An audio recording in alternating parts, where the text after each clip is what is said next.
فقال الله تعالى في كتابه الكريم أعوذ بالله من الشيطان الرجيم بسم الله الرحمن الرحيم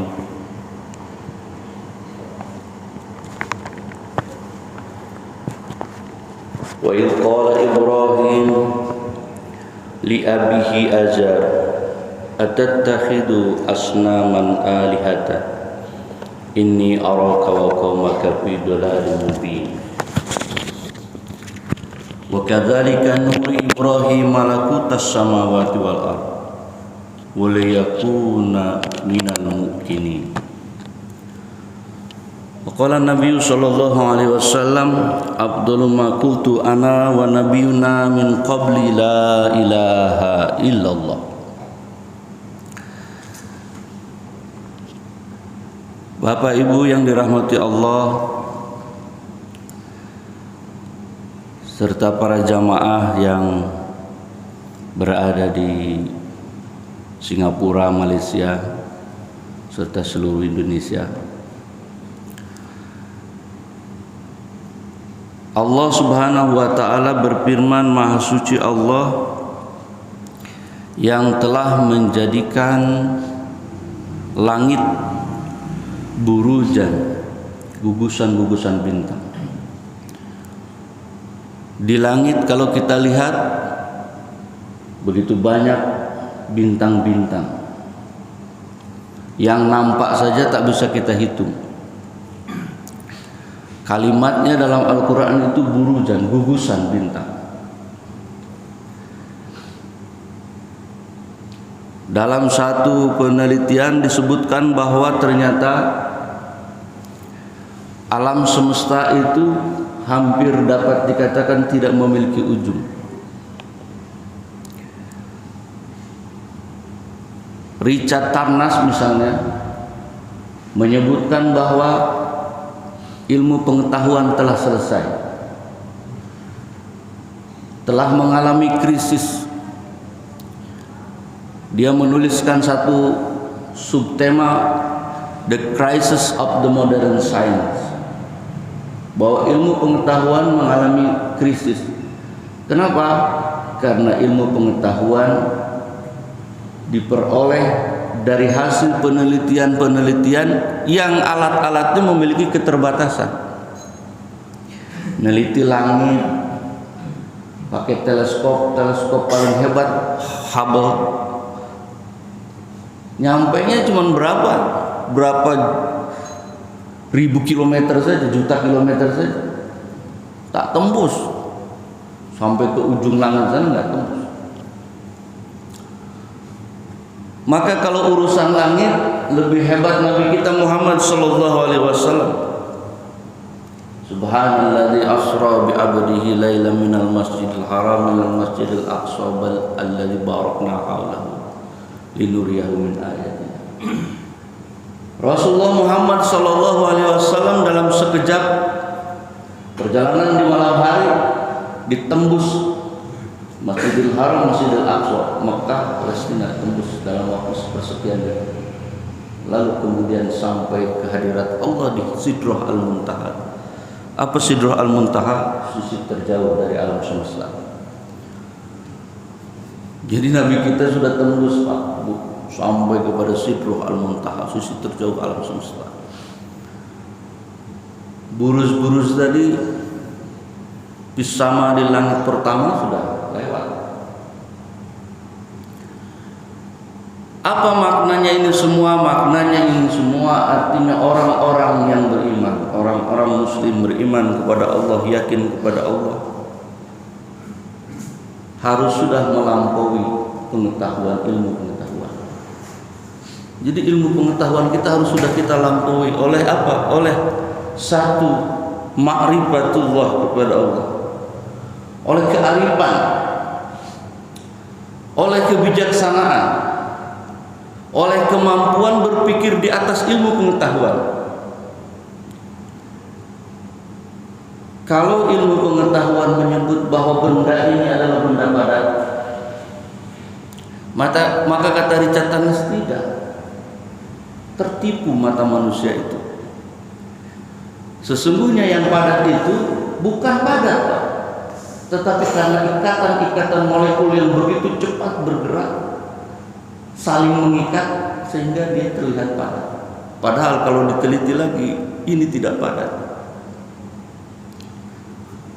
Jadi oleh Richard Dawkins dihancurkan argumen-argumen ilmu pengetahuan itu. Bahwa yang disebut alam semesta, kata Richard Dawkins, bukan alam semesta yang ditunjuk oleh ilmu pengetahuan itu. Alam semesta masih panjang lagi ceritanya sampai ke ujung, tak ada ujung, tak ada batas. Nah, oleh karena itu sebenarnya umat Islam ini paling pas menyebut, mau misalnya merencanakan sesuatu, menghadiri rapat, menghadiri pertemuan, janjian, selalu ucapannya insya Allah. Kalau Allah berkehendak. Cuman tafsirnya jadi lebih rendah kita. Padahal kalimat insya Allah diucapkan oleh seorang muslim dapat dipastikan terjadi, gitu. Karena itu sebuah komitmen, sebuah janji yang dipegang teguh oleh seorang muslim, bahwa apapun resikonya, kalau sudah ucapan insya Allah pasti akan terjadi. Kalau kita insya Allah lain lagi rumusnya, insya Allah nanti hadir, artinya nggak hadir Pak. Kita tuh janjinya begitu, kita mah nggak hadir insya Allah itu. Kenapa diserahkan kepada Tuhan? Tak ada kaitannya dengan kita. Atau kalau Allah berkehendak kita hadir, kalau enggak ya enggak. Cilakanya kita. Tafsir kita menjadi geser luar biasa, baling 180 derajat. Dari yang seharusnya kita menjadi memegang komitmen dengan ucapan itu menjadi tidak pegang komitmen. Kenapa? Karena kita serahkan kepada Allah, kita anggap kita tidak berdosa apa-apa tentang itu. Bapak Ibu yang dirahmati Allah, pada pagi hari ini kita akan membahas tentang ma'rifatnya Nabi Ibrahim alaihissalam. Kenapa diberi tema ini? Karena memang di SMS, Pak Ustadz temanya apa? Biasanya nggak ngasih tema kita, tiba-tiba di SMS ngasih tema, harus secepat itu kita ungkapkan apa temanya. Ya udah, temanya tentang ma'rifat Nabi Ibrahim alaihissalam. Nabi Ibrahim alaihissalam, beliau lahir di kota Ur, di bagian selatan Mesopotamia, sekitar 2000 tahun sebelum Masehi. Kalau sekarang barangkali nama daerah itu sekitar daerah Irak. Hari ini namanya Irak. Di masa Nabi Ibrahim itu, umat manusia ketika itu, umatnya Nabi Ibrahim itu memiliki 3 kepercayaan, 3 keyakinan, 3 agama. Yang pertama adalah masyarakat yang menyembah patung-patung berhala, asnam, berhala. Yang kedua adalah masyarakat yang menyembah bintang-bintang, benda-benda langit. Dan yang ketiga, masyarakat yang menyembah para penguasa. Jadi di era Nabi Ibrahim alaihissalam, masyarakat ketika itu terbelah menjadi 3 kelompok golongan yang menyembah bukan selain Allah. Yang pertama menyembah patung-patung, yang kedua menyembah benda-benda langit, dan yang ketiga menyembah para penguasa. Kalau dianalogikan kepada kita hari ini, masih ada nggak kira-kira yang menyembah patung? Masih ada nggak yang menyembah benda-benda langit hari ini? Masih ada nggak yang menyembah penguasa? Ya kira-kira beginilah. Kalau oleh Allah dipanggil Allahu Akbar, Allahu Akbar, di kantor ada suara azan, dalam bersamaan, waktu bersamaan dipanggil oleh atasan kita, sini kita rapat dulu. Berani nggak kira-kira menolak rapat itu sementara? Pak azan dulu Pak, kita sholat dulu Pak. Ini aja yang paling sederhana. Hal-hal yang seperti itu bisa mengindikasikan di mana hati kita berada. Lalu bagaimana Nabi Allah Ibrahim alaihissalam mengatasi semua ini? Mengatasi problem-problem tentang keyakinan umatnya. Yang pertama, problem pertama yang dihadapi oleh Nabi Ibrahim alaihissalam, bahwa ternyata ini problem personal sebenarnya, tapi sangat berat. Kenapa? Karena Nabi Ibrahim alaihissalam ini memiliki ayah. Sebahagian lagi dikatakan dalam tafsir bahwa itu bukan ayahnya, tapi itu pamannya, namanya Ajar. Karena di sebagian tafsir di Ibnu Katsir disebut nama ayahnya itu Tarikh, nama ayah Nabi Ibrahim. Ibunya Saina, ibunya Nabi Ibrahim. Tapi di berbagai tafsir berbeda menafsirkan. Hanya saja dalam Al-Quran memang dikatakan wa iqala Ibrahim li abihi Azar. Dan ingatlah ketika Ibrahim berkata kepada ayahnya, li abihi di sini ayah. Tapi ini perdebatan. Hanya saja perdebatannya jangan terlalu diperpanjang, karena kita ingin menangkap esensinya, bukan ingin menangkap perdebatan kalimatnya. Kalau li abihi ya ayah Azar. Bagaimana dia berbicara dengan ayahnya? Atattakhidu asnama alihata. Pantaskah engkau menjadikan berhala-berhala itu sebagai Tuhan? Inni araka wa qaumaka fi dhalalim mubin. Sesungguhnya aku menyaksikan engkau dan kaummu dalam kesesatan yang nyata. Bapak Ibu yang dirahmati Allah, fase ini sebenarnya fase terberat dari Nabi Ibrahim. Kenapa? Dia harus menasehati orang yang terdekatnya, seolah-olah dia menasehati dirinya sendiri. Kenapa? Karena Ajar itu seorang seniman yang membuat patung-patungnya indah, sehingga oleh masyarakatnya patung yang indah itu, keindahannya itu, ya, keelokan dari patung itu kemudian menjadi sesembahan.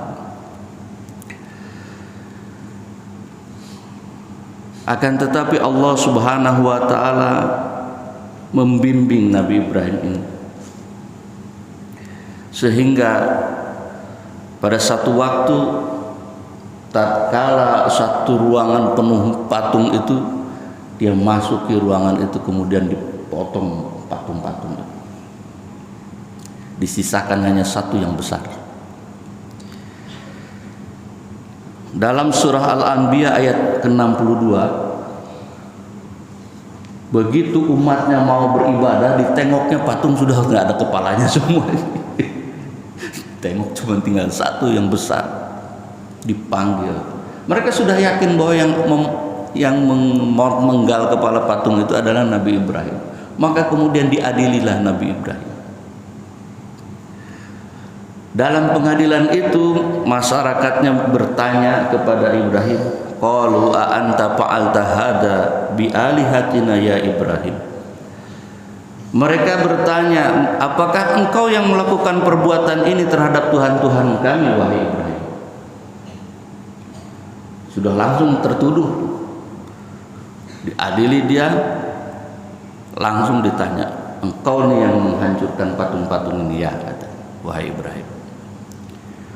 Tapi dengan tenang Nabi Ibrahim menjawab, qala bal fa'alahu kabiruhum hada pas'aluhum in kanu yantikun. Jawaban Nabi Ibrahim, sebenarnya patung besar itulah yang telah memenggal patung-patung yang lain yang kecil-kecil itu. Maka tanyakanlah padanya jika ia dapat berbicara. Dari kalimat itu kemudian Al-Quran mengatakan bahwa umatnya ketika itu terkejut, tersentuh kesadarannya atas jawaban Nabi Ibrahim itu. Mereka menyadari kezaliman mereka, nampak kesadaran batinnya, baru nampak saja kesadaran batinnya, dan sambil menundukkan kepala berkata kepada Nabi Ibrahim, laqad alimta ma haula'i yantikun. Apa kata mereka? Sungguh engkau Ibrahim pasti tahu bahwa berhala-berhala itu tidak dapat berbicara. Jadi dia sudah sadar, masyarakatnya sudah sadar bahwa berhala ini tak bisa bicara. Tapi kenapa mereka menyembahnya? Kenapa mereka menyembahnya? Karena dalam ayat lain dikatakan menyembah ini karena tradisi kami melakukan penyembahan ini tradisi. Kami hanya menjaga tradisi dari nenek moyang kami saja. Soal keyakinan kami pun ragu, kira-kira begitu. Tapi karena ini tradisi turun temurun ya kami lakukan. Maka kemudian Nabi Ibrahim menegaskan, qala apa ta'buduna min dunillahi ma la yanfa'ukum syai'an wa la yadurrukum. Mengapa kamu menyembah selain Allah sesuatu yang tak dapat memberi manfaat sedikit pun dan tidak pula mendatangkan mudarat kepada. Jadi prinsip penyembahan itu harus dilihat apakah dia memiliki manfaat atau mudarat. Bisa bermanfaat atau bisa mendatangkan mudarat. Kalau enggak ada itu semua, ngapain disembah? Kira-kira begitu, gitu. Logika Nabi Ibrahim kepada umatnya. Oleh karena itu, Nabi Ibrahim alaihissalam memberikan kesadaran kepada mereka, para penyembah berhala ini. Tetapi juga Nabi Ibrahim khawatir bahwa umatnya, dirinya juga bisa saja menyembah itu. Oleh karena itu, berdoa dalam ayat Ibrahim, dalam surah Ibrahim ayat ke-35, Nabi Ibrahim berdoa kepada Allah, Rabbij'al hada baladan amina wajnubni wa baniyan an na'budal asnama. Wahai Tuhanku, jadikanlah negeri ini negeri yang aman dan jauhkanlah aku dan anak cucuku dari menyembah berhala. Jadi Bapak Ibu yang dirahmati Allah, berdoalah kita juga kepada Allah agar kita tidak menyembah selain Allah Subhanahu wa taala. Karena boleh jadi hal-hal yang kecil bisa mempengaruhi ruhaniyah kita. Hal-hal yang kecil bisa menggeserkan tauhid kita kepada Allah Subhanahu wa taala.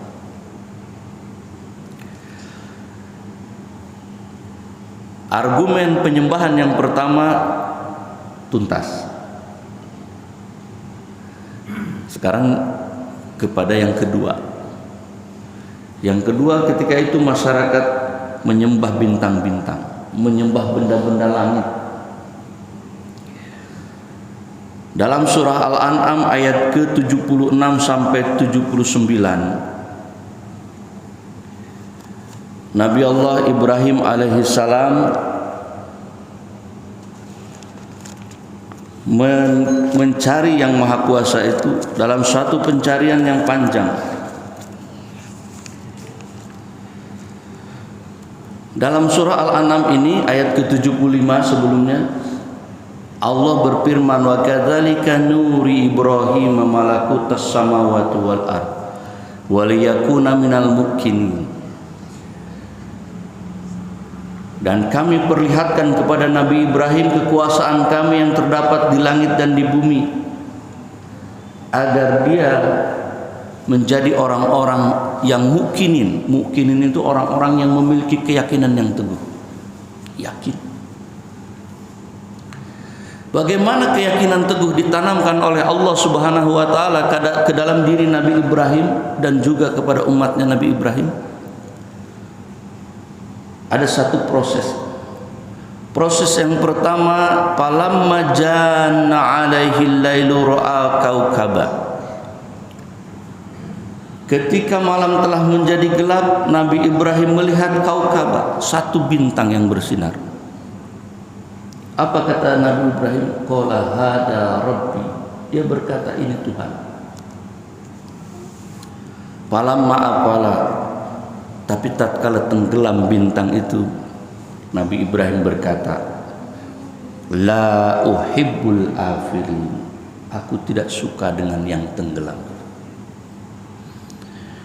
Tatkala Nabi Ibrahim mengidentifikasi satu bintang itu sebagai Tuhan, maka tatkala bintang itu hilang, maka Nabi Ibrahim mengatakan, aku tak suka kalau Tuhan timbul tenggelam. Kira-kira begitu. Enggak.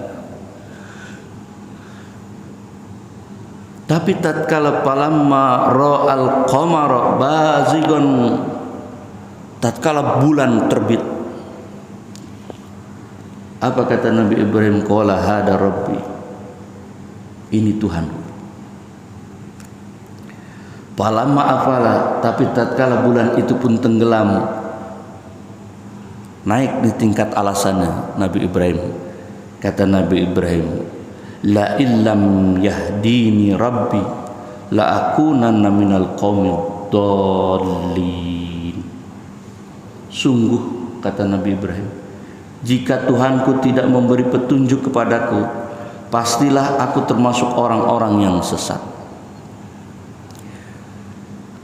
Kalau tadi yang pertama ketika bintang tenggelam, Nabi Ibrahim tak suka dengan bintang yang tenggelam, artinya argumennya tidak begitu dalam, udah nggak suka dengan yang tenggelam. Tapi ketika bulan tenggelam, maka kemudian Nabi Ibrahim memiliki kesadaran, ini bahaya ini, kalau saya tak dapat petunjuk dari Allah maka akan tersesat, akan mencari kebenaran ini akan lebih jauh lagi kalau nggak dapat petunjuk. Makanya kalau dalam pembukaan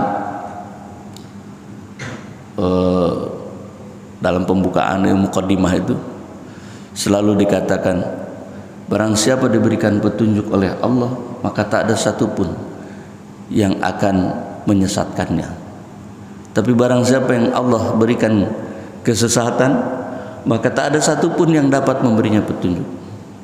May yahdillah fala mudhillalah wa may yudlilhu fala hadiyalah. Barang siapa yang diberikan petunjuk oleh Allah, tak akan ada satupun yang bisa menyesatkannya. Tapi kalau sudah diberikan instrumen-instrumen kesesatan, maka tak ada sedikit satupun manusia makhluk di muka bumi ini yang dapat memberikan petunjuk. Begitulah takdir dan ketetapan Allah itu, sangat rigid. Maka umat Islam ini wajib hukumnya memohon petunjuk kepada Allah. Ihdinas siratal mustaqim. Itu harus agak serius untuk meminta petunjuk kepada Allah itu. Agar supaya apa? Agar supaya kita dibimbing oleh Allah. Nabi Ibrahim juga begitu. Kalau tidak diberi petunjuk oleh Allah, maka kita semua ini menjadi kaum dzalimin, kaum yang tersesat. Tapi dalam tanjakan spiritualnya Nabi Ibrahim ini muncul lagi apa? Falamma ra'a asy-syamsa bazighatan. Terbitlah matahari yang begitu terang benderang. Masih Nabi Ibrahim mengatakan hada rabbi, hada akbar. Ini Tuhan, ini lebih besar lagi. Falamma afalat, tapi kalau matahari itu juga tenggelam, maka Nabi Ibrahim berikrar, ya qaumi inni bari'um mimma tusyriku. Wahai kaumku, sungguh aku berlepas diri dari apa yang kamu persekutukan. Tiba pada satu kesimpulan, bintang, bulan, matahari itu diciptakan oleh Yang Maha Kuasa. Dan berlepas diri Nabi Ibrahim dari apa? Dari kesesatan kaumnya yang menyembah bulan, bintang, dan matahari. Penegasan itu kemudian diungkapkan dalam ayat berikutnya, inni wajjahtu wajhiya lilladzi fataras samawati wal ardh hanifa wa ma ana minal musyrikin. Aku hadapkan wajahku kepada Allah yang menciptakan langit dan bumi, dengan penuh kepasrahan mengikuti agama yang benar, dan aku bukan termasuk orang-orang yang musyrik. Jadi makrifat Nabi Ibrahim alaihissalam itu melalui tangga-tangga spiritual.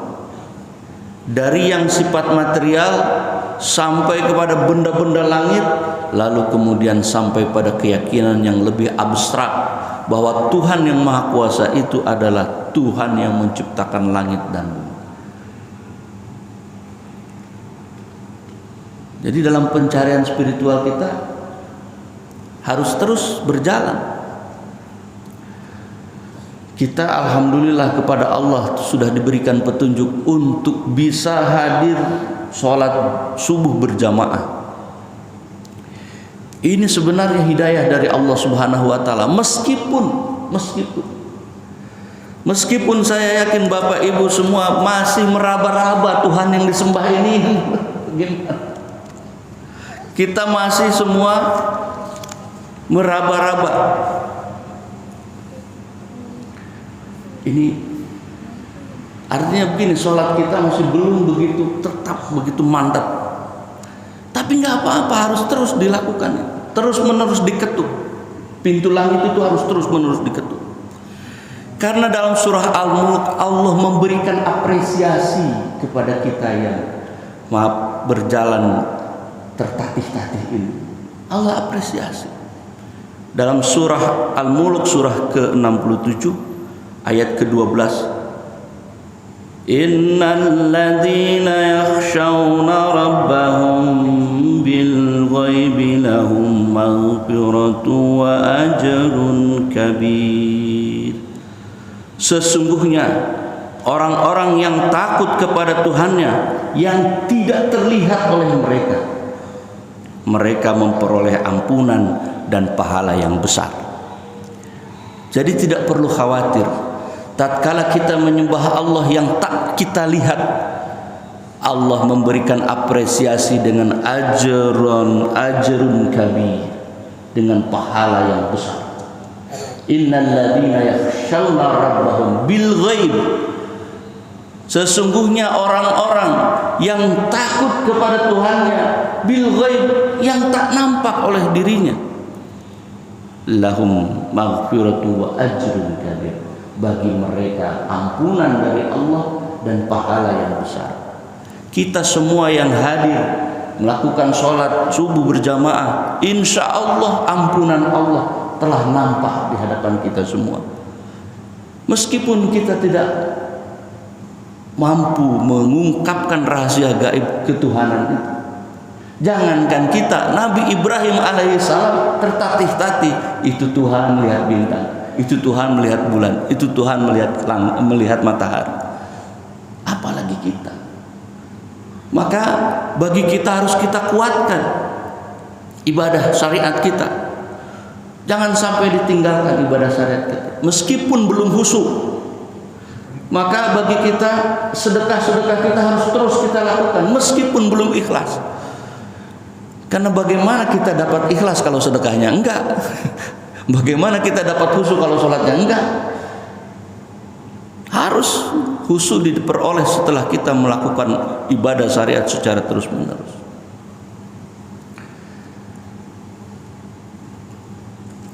Bapak Ibu yang dirahmati Allah, fase ketiga, tatkala Nabi Allah Ibrahim alaihissalam berhadapan dengan mereka yang menyembah para penguasa. Bahkan Nabi Ibrahim langsung berhadapan dengan penguasa itu. Tatkala itu penguasanya adalah Namrud. Diabadikan dalam surah Al-Baqarah ayat 258. Dalam Al-Baqarah ayat 258 Allah berfirman, alam tara ilal ladzi haja Ibrahim bi rabbih. Tidakkah engkau memperhatikan orang yang mendebat Ibrahim mengenai Tuhannya? An atahullahu mulk, yang Allah telah memberikan kepadanya kerajaan. Jadi Allah sudah menjengkal Namrud. Itu kerajaan aku yang kasih, kata Allah. Tapi Nabi Ibrahim didebat juga oleh Namrud ini. Allah menunjukkan bahwa Dia maha segalanya. Dalam ayat ini, aku berikan tuh kerajaan itu kepada dia. Tapi dia, perhatikan, dia sedang mendebat Ibrahim. Kira-kira begitu. Iqala Ibrahim Rabbiyalladzi yuhyi wa yumit. Berkatalah Ibrahim, Tuhanku ialah yang menghidupkan dan mematikan. Kata Namrud, qala ana uhyi wa umit. Wah, kalau soal hidup dan mati, aku pun bisa menghidupkan, bisa mematikan, kata Namrud. Dipanggilnya dua pembantu, dua budak. Lalu dia tanya, kamu mau hidup atau mau mati? Kata yang si budak ini, aku mau hidup. Wah, engkau mati aja lah. Dibunuh sama Namrud.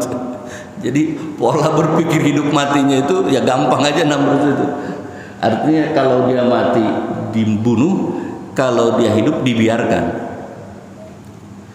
Ya mirip-mirip penguasa-penguasa yang zolim lah. Kalau dia suka kepada satu kaum, ya kaumnya dibiarkan. Kalau enggak ya dimatikan. Mirip-mirip Fir'aun. Fir'aun itu tatkala dikasih ramalan bahwa dia kekuasaannya akan hancur, akan turun tahta, maka oleh seorang laki-laki gitu, maka kemudian Nabi Fir'aun itu membunuh umatnya yang laki-laki, membiarkan yang perempuan. Wa inna zainakum min ali fir'aun yasumunakum su'al adab. Apa adabnya? Yudabihuna abna'akum, dia membunuh, menghilangkan abna'akum, anak-anak engkau semua, anak laki-laki. Wa yastahiyuna nisa'akum, dan membiarkan hidup anak perempuan. Itu Fir'aun. Namrud juga begitu. Aku bisa menghidupkan, mematikan. Nah, namanya penguasa, bisa menghidupkan, bisa mematikan orang dengan aparatur yang dimilikinya. Namrud juga begitu. Tapi kemudian Nabi Ibrahim berargumen lagi. Qala Ibrahim, kata Nabi Ibrahim, fa inna Allah ya'ti bisyamsi minal masriq fa'ti biha minal maghrib fabuhital ladzi kafar. Kata Nabi Ibrahim, Tuhanku itu bisa menerbitkan matahari di timur. Nah, kalau kau bisa, terbitkanlah matahari di barat. Maka kemudian marah Namrud ini. Nah, kalau gini kau bakar aja, dibakar gitu kira. Allah la yahdil qaumal zalimin, dan Allah tidak memberikan petunjuk kepada kaum yang zalim. Karena kalah argumen itu, maka Namrud kemudian menyeret Nabi Ibrahim dan membakarnya. Dan mukjizat datang kepada Nabi Ibrahim karena Allah berfirman kepada api, ya narkuni badan wa salaman ala Ibrahim. Wahai api, jadilah dingin kepada Nabi Ibrahim. Nah, maka esensi dari ilmu pengetahuan itu juga rontok dalam berhadapan dengan mukjizat itu. Api yang tadi esensinya panas, tatkala membakar Ibrahim menjadi dingin. Samudra lautan yang dihadapi oleh Musa alaihissalam beserta umatnya, tak ada jalan di lautan itu. Oleh mukjizat fadrib lahum tariqan fil bahri yabasan, oleh mukjizatnya Allah terbuka tariqan fil bahri, jalan di lautan yabasan yang kering. Jadi logika manusia dengan mukjizat Allah Subhanahu wa taala itu terbalik 180 derajat. Pertanyaan yang sederhana hari ini, kita kan lebih bangga dengan ini handphone canggih. Nah, sekarang kalau ini yang sering Ustadz Dasat Latif ungkapkan, ini ku kasih nih handphone yang paling bagus, iPhone, mau nggak? iPhone, handphone paling canggih. Tapi kemudian telingamu tuli. Halo, telepon nggak bisa. Jadi sebenarnya yang canggih itu handphonenya atau telinga? Yang canggih itu ya telinga kita. Handphone nggak ada. Sama dengan kamera ini. Kalau kamera ini untuk fokus, tadi kan lama disetel dulu. Ya kalau kita mata ini kan langsung aja autofokus. Autofokus.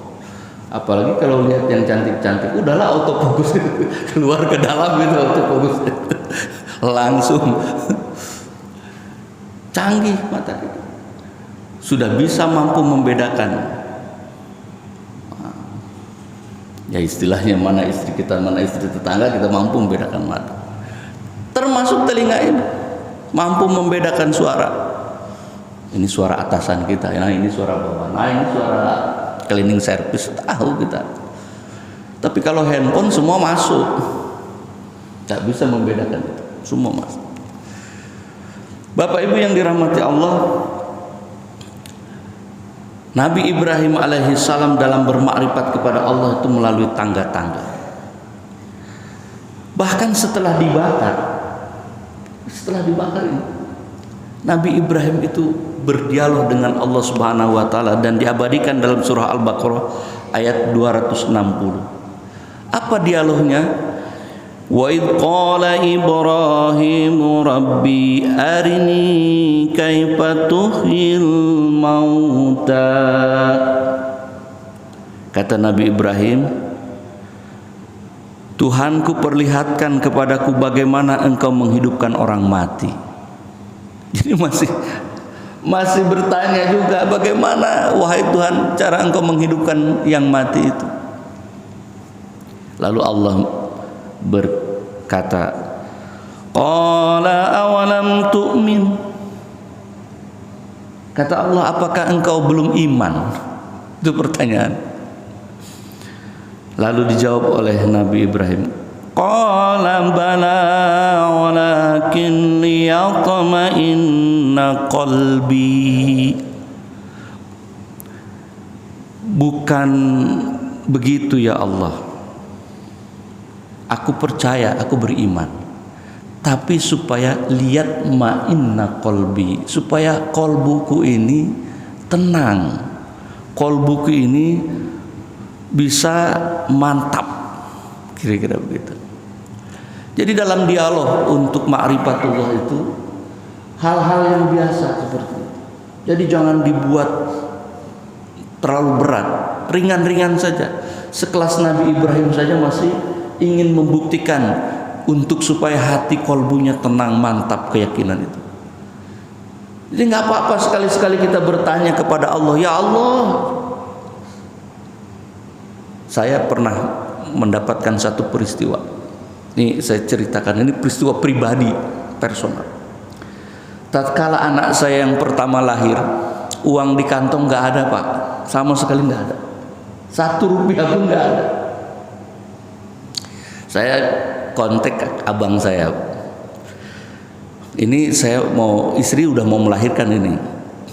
Kata dia, udah bawa aja ke rumah sakit. Saya bilang, justru nggak ada duit itu soalnya. Kata dia, bawa aja ke rumah sakit. Oh, kamu ada uang? Ada katanya. Berapa? 500.000 ada tak untuk administrasinya saja? Ada katanya, kata abang saya ini. Maka saya bawalah ke MMC, rumah sakit di Raden Patah itu, rumah sakit bersalin itu. Begitu masuk, alhamdulillahnya tak ditanya administrasi, karena saya nunggu uang dari abang saya yang datang ke rumah sakit. Jadi saya tunggu. Jadi istri saya sudah ditangani, abang saya baru datang. Saya kemudian tanya, mana yang 500.000 itu? Kata dia, nggak ada. Kata. Waduh, saya bilang gitu. Saya Pak masuk ke rumah sakit jam 10 itu malam itu, tak bisa tidur Pak. Kenapa? Karena 1 rupiah pun nggak pegang uang itu. Abang saya yang menjanjikan 500.000 aja datang ke rumah sakit doang, cuma nengok, duit gak dia bawa. Ini gimana ceritanya? Malam jam 12 istri itu belum bisa mengeluarkan bayinya, karena bayinya ini juga nggak mau keluar dia. Akhirnya harus ditangani secara khusus. Si dokter si bidannya itu yang administrasinya itu datang kepada saya, Pak, Bapak mau bayar per item atau per paket? Saya bilang paket. Berapa hari Pak? 2 hari apa 4 hari katanya. Saya bilang yang paling lama 4 hari. Mahal Pak, 2 kali lipat. Enggak apa-apa, saya bilang 4 hari. Jadi saya dari jam 12 ketika ditanya oleh bidan itu tidak tidur sampai jam 6 pagi Pak. Hanya satu saya mengatakan kepada Allah, ya Allah, kata Engkau setiap anak yang lahir membawa rezekinya. Sekarang aku minta, mana rezeki anak ini? Gitu.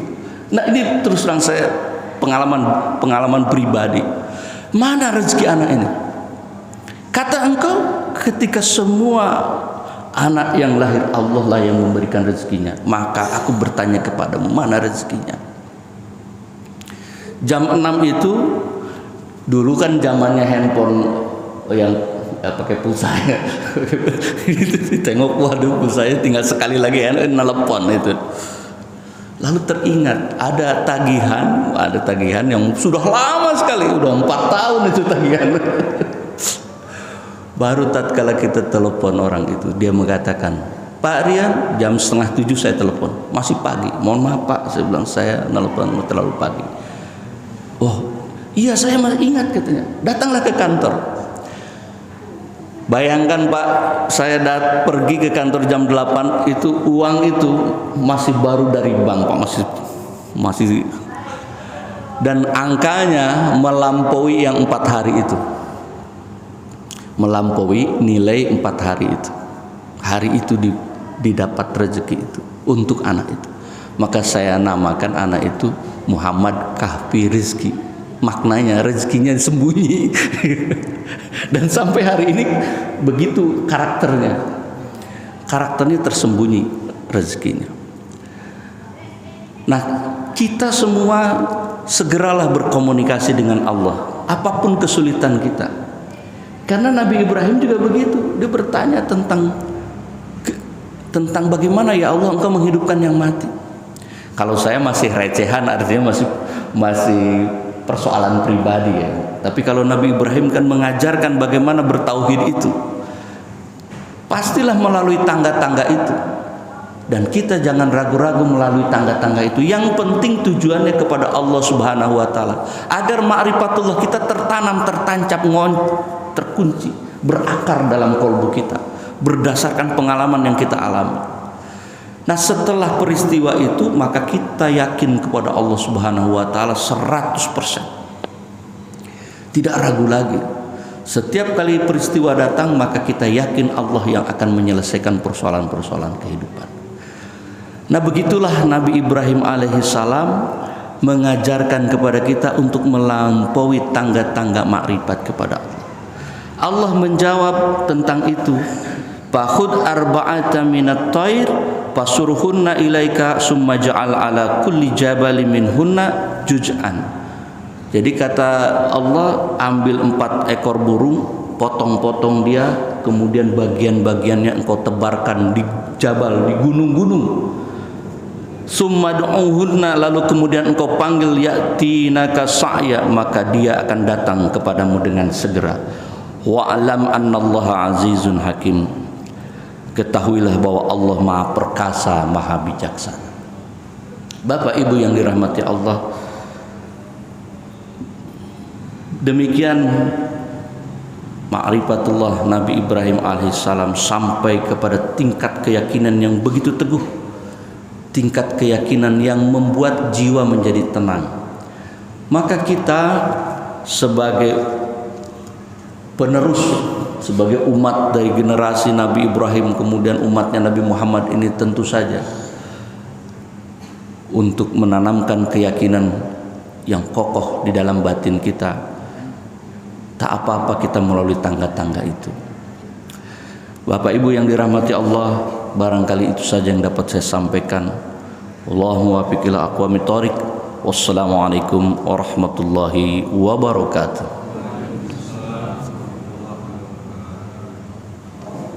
Allahumma sholli wa sallim